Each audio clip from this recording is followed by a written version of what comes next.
Hello and welcome back to indietrix. Today is a special episode because I'm going to be taking some viewer-suggested movies from 2020 that I didn't review and giving you my thoughts and feelings on them. So thanks to everyone who suggested a film for me to watch, and without further ado, let's get into talking about the movies I didn't see in 2020. The first film on the list is Capone, suggested by the 80s Wolf. Thank you very much. It's directed by Josh Trank and stars Tom Hardy as the titular gangster. Do you know what the difference is between Adolf Hitler and Al Capone? Hitler's dead. Capone lives like a king in Florida. He has full-blown dementia. I have reason to believe it could all be an elaborate act.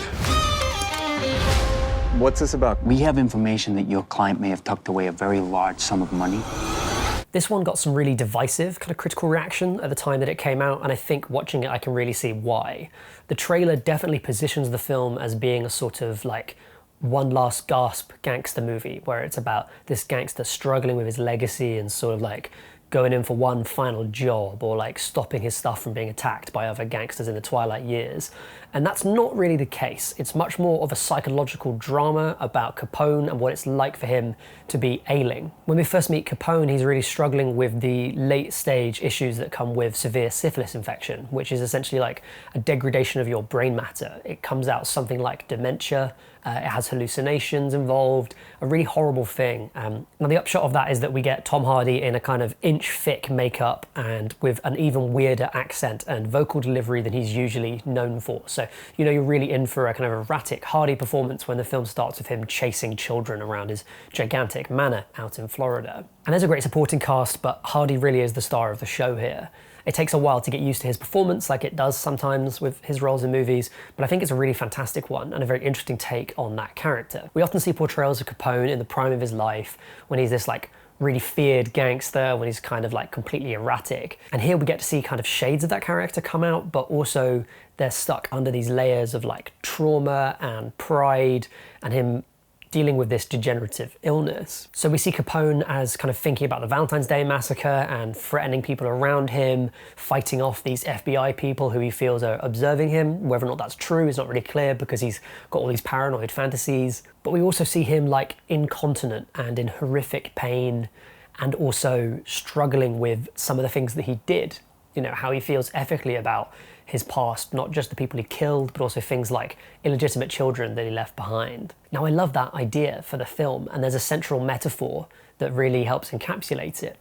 Capone is often sat in his garden looking at all this statuary that's left behind, stuff that they have to sell to pay off the bills that he owes to the IRS and other people. And he's obsessed with one particular statue that takes on an importance later in the story as well. But then there's this image of Capone kind of stationary out on the lawn, looking at all of these mythical figures that are kind of encased in a moment in time, like sculptures are. And I think the idea there is to compare the two, and to kind of see Capone as a guy who's not only a human being in his own right, but also, just to an extent, something that he's aware of is that he's becoming a myth as well, just like those statues, and like he is now. Now, the thing about the film is that you're very much in Capone's mindset, and so things happen that are just demonstrably not true. Sometimes as an audience, you're told about that in advance, you know, you get these hints that what's happening is a dreamlike thing, and sometimes it's so obvious that it can't be anything else. There's a really interesting moment when he is kind of walking around his house quietly at night, and then he hears this song, this refrain, this hubbub, and he goes through a door and right into a birthday party that's thrown for him like 20 years before.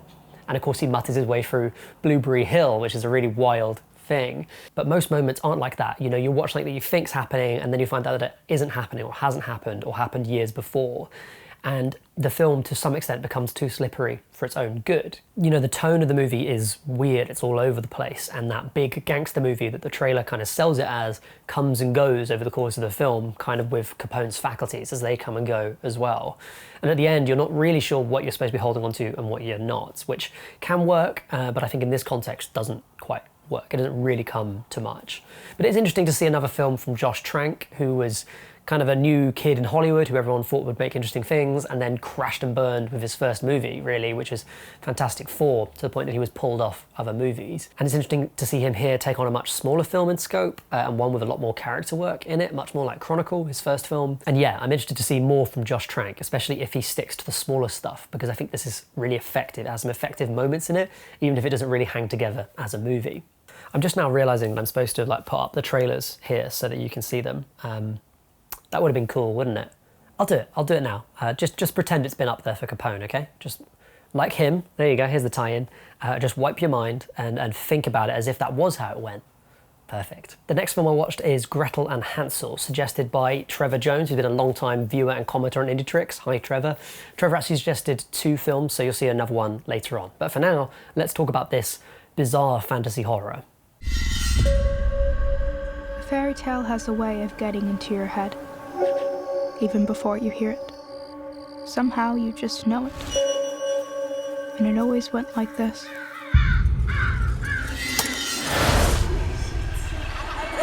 Gretel and Hansel is the latest movie from Oz Perkins, who you might remember as the guy in Legally Blonde who Reese Witherspoon pretends she's had sex with. He's a very distinctive looking actor. His dad, of course, is Anthony Perkins, who is the lead in Psycho. Now, Oz Perkins now primarily, I think maybe even like completely, just works behind the scenes in film. He's directed a number of horror movies, one of which I saw on Netflix a few years ago called The Quiet Thing That Lives in the House. It's an interesting filmography because his horror films are very, I wouldn't say meta, but maybe like self-knowing or self-referential or reflexive, in the sense that they are like deliberately film artifacts. He's not really trying to draw you into the film's world. You can see it here where you have this kind of like bizarre symmetrical framing with a very strong art direction, that he has a really clear vision for all of his movies. His movies are all immaculate, I'd say, in the sense that they're very beautiful and they're very slow moving, but also kind of devoid of the usual kind of quick frills that you expect from horror, at least at some point in its runtime. And you can see that weird sort of style fully on display in this film, which I think is absolutely gorgeous. I mean, it's a really beautifully shot film that I think is making use of like a very shallow depth of field through a large format sensor, but also a square aspect to feel a little bit more like crunched, and these kind of vintage lens workings, a lot of like chromatic aberration on the edges, which gives it this sort of simultaneously very modern, like A24 type modern look, but also a very like timeless or classical sort of feel because of the aberration, because of the vintage lenses. And that kind of anachronism is also present in the art direction. The film kicks off in like a Puritan village, but then you have this metal triangle and this witch who's wearing a much more modern outfit sitting underneath it. And so that kind of runs throughout the whole film as a kind of theme within it, which is good because it is a critical take on a fairy tale. So to some extent you want something to have a kind of reflexive, revisionist flavour, not just in terms of what the story is, what the themes are, but in terms of how it looks. The film roughly follows the storyline of the fairy tale, which essentially is that Gretel is looking after a little brother Hansel. She gets sent out to work by her mum, who just seems like horrible and massively abusive, like everyone in the film really. And it's a kind of parable about her going out into the horrors of the world. And then she finds this apparently nurturing figure, this witch who's played by Alice Krieger, who you'll know as the Borg Queen in Star Trek First Contact. I think that's her biggest role. And then this witch figure kind of takes them under her wing, her and her brother, but also is definitely hiding something very disturbing. And again, the film is not really treating that as a twist. It's very evident right from the start. And instead he wants to draw out these other elements of the story, like this kind of feminine mentorship almost that happens between the witch and Gretel to some extent. I find myself a bit up and down on movies that have like a really strong art style and a very like self-referential or reflexive. I've got to pick one of those, right? Let's say reflexive, because I think they deliberately draw you out of the film. And to me, I don't always want film to do that. I think it can be a powerful tool sometimes, but for a whole movie, I find it a bit hard to follow sometimes. Here, I think it works very well, and it's aided by some great performances. Alice Krieger, like I said, is always reliable in a kind of villainous role, but also we have young Sophia Lillis here, who you might recognize from It. She has a real skill, as it turns out, of being able to tell a story on her face, I think is how actors talk about it, where she doesn't really need dialogue and stuff like that to communicate how her character is feeling. And it helps again that the style of the film, like I said, is very shallow depth of field. It tends to be a lot of like very wide close-ups, so it's mostly just focused on faces. And in the end, that looks like early photography. It has this almost like surrealistic feel to it, but it also means that you're focused on the performance all the time. And Perkins likes to run long takes, have these kind of like maybe slightly idiosyncratic editing decisions about who to focus on during a scene. And it really means you get immersed in how she feels about what's going on, while also being able to follow that kind of meta commentary that runs throughout the film. So yes, you're in necessarily familiar territory because you're talking about a fairy tale that's existed for centuries, but the fresh spin that the visuals give it, and also the kind of unflinching violence and the way that Perkins portrays that, means that he's able to destabilize and make unsettling these bedtime stories. Certainly it's more successful in that regard than the similarly inverted Judy and Punch, which came out in 2019, which I felt ended up with a much more traditional, normal kind of story and tone, despite some promise early on. This really feels like a similar offering that's been much more carefully thought out and portrayed. I should also say that the film is very slow, so very little happens in the movie and it takes place over what feels like a long period of time, but actually it's only about 90 minutes, so it's really worth a watch, this one. Highly recommend. Next up is Palm Springs, suggested by Kevin O360. What is happening? Run, rabbit, run! Niles? Don't come in here! It's gonna be a beautiful wedding. In this movie, Kristen Milotti and Andy Samberg play two 30-somethings who end up stuck at a wedding reception, repeating the day over and over in an endless time loop. I really loved the trailer for this one when it came out, and I was delighted when it actually got a UK Amazon Prime release so I could watch it without having to pay for it on VOD. Thanks, Bezos. God, I hate to say that. And it's a really great movie. I highly recommend watching this one. You know, if I'm thinking about what I liked about it, I like that it's a comedy that's really laugh out loud funny, but is also a very tight screenplay. You know, it comes in at 90 minutes and it's completely devoid of that kind of bagginess that you often get with the more improv-led comedy. It doesn't really feel like that. It feels much tighter, and that's in part because it's not only a comedy, but also a very clever time loop film that really has fun with its setting without taking lots of time to explain it to you. There's a cultural shorthand, I feel, for these kind of stories already, thanks to Groundhog Day most notably. And so instead of telling you anything about the mechanics or how it works, how they get set up, when the film actually begins, the time loop is already in progress for Andy Samberg's character. And so you get a first 15 minutes where he's playing this dickhead, basically, who just seems to be like perfectly aligned to all the events that are taking place and also very inured to them. You know, he knows what's happening and he's not surprised by any of it. He's just floating through life feeling kind of jaded. And that's naturally attractive to Kristen Milotti's character, who is, for similar reasons, albeit not because of a time loop, also feeling quite jaded about life. And so they end up getting stuck in this time loop together and get to know each other through that. And so it also ends up being, in addition to a good time loop movie and a good comedy, a good romance too. You know, when you break it down to brass tacks, it's about these two jaded millennial types who are stuck at this Instagram-friendly wedding with lots of people they don't really like.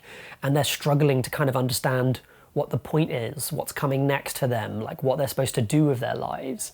And it's that experience that they share with each other that ends up bonding them to the point where that becomes a reason to get out, to see what tomorrow will look like with each other. And that's a really powerful subtext to put in a movie that's as silly as this one. It's a nice example of a comedy that doesn't compromise on its laughs while also telling a meaningful, resonant story. And on top of that, you know, look at it. It's bright, it's poppy, it's fun. I'm having fun, are you having fun? And it's 90 minutes long. Another movie that you all recommended that's 90 minutes or less. Oh, you love to see it. And now, last and probably least, let's talk about The Hunt, another movie suggested by Trevor Jones. Thank you very much, Trevor. I know what this is. It's Manorgate. Every year, these rich elites kidnap a bunch of normal folks like us. Where'd they get you from? Wyoming. Orlando. Mississippi. This is a real thing. They're hunting human beings for sport. Then you're not human beings. So this movie made press for a few reasons, the biggest of which is that Trump actually tweeted about the film, as far as we understand it, thinking that the film would be kind of anti-deplorables as they're portrayed in the movie. And I actually don't think that's the case. Unsurprisingly, it looks like Trump did not really do his research before sending out that tweet, because I certainly don't think the film is as anti-deplorables. I'm just going to call them that because that's what they call them in the movie. I don't think the film is as anti-deplorable as the trailer maybe made it out to be. And in fact, I think the film is aiming for like a weird sort of centrism that ultimately will just offend everyone who watches it, and not in a good way. It's fitting though that Trump tweeted about this because I think it's probably the biggest example of what we might call a Trump cinema. You know, there's like an identifiable Obama cinema. Films like Green Book that actually came out during the Trump years are kind of an example of that. And I think there's some argument that that's either coming back or is being retooled in the age of Biden. Now, thankfully, I think this Trump cinema didn't actually really end up being as big as people predicted that it might be. And of course, there's the extremely misguided American Horror Story season Cult, which actually has like Hillary and Trump masks in its intro sequence, which is just like, yikes, even for AHS, that seems like an intensely bad idea. And in fact, the show was kind of shit and didn't really talk about that politics in the end. So it was really meaningless in that context. And that brings me quite nicely to The Hunt, because it's a film that I think is really singular in terms of how explicitly it wants to talk about Trump's politics and how in the end that ultimately is its biggest problem by far. So the basic setting is like the most dangerous game or battle royale, but happening across political divides. And that's actually kind of as far as the politics stuff really goes in it. I was really surprised by the fact that the film does its best to portray these people as kind of stereotypes on both sides. The liberals are like extremely woke and are really worried about being woke, even though they're killing people. And the film really wants to point that out. And the right-wingers are also like all caricatures. They're all like broad rednecks or like investment bros or something like that. And the only exception is the main character, Betty Gilpin, who plays Crystal in the film. And actually she's the only person whose politics aren't really identified clearly in the movie, which to me seems like a massive cop-out, to be honest. And I think it's part of the issue of the film positioning itself as satire. You know, I think a satire shouldn't just be something that references stuff that's happening, but something that, like, you know, has a point, has something to say. And I think in any kind of horror or genre setting, when you're using satire, you're looking to use that genre element to expose something about the real world. And I was shocked when watching this just how little it had to say about anything really political, to be honest. I mean, when you really boil it down, I think all the film is actually saying is like, Democrats are really divisive and so are Republicans. Oh, they hate each other, don't they? People who have strong political beliefs. And it's just like, yeah, they do. I mean, what are you saying? Like, I thought that was very evident from the election campaign that you're making fun of. It doesn't really seem to make much sense to kind of put that in this really heightened context and then to do very little with it. And there are occasional ideas that seem like they might actually be satirical, but then they aren't developed. So one thing that I really picked up on in this movie is that the liberal characters have not only set up these kind of death traps for all these people when they're trying to shoot them, these deplorables as they call them, but they have actually like set up whole fake like refugee camps and stuff like that to make the right-wingers confront themselves. They're obsessed with the idea not just that they might be able to kill these people, but those people should understand what they did wrong before they die.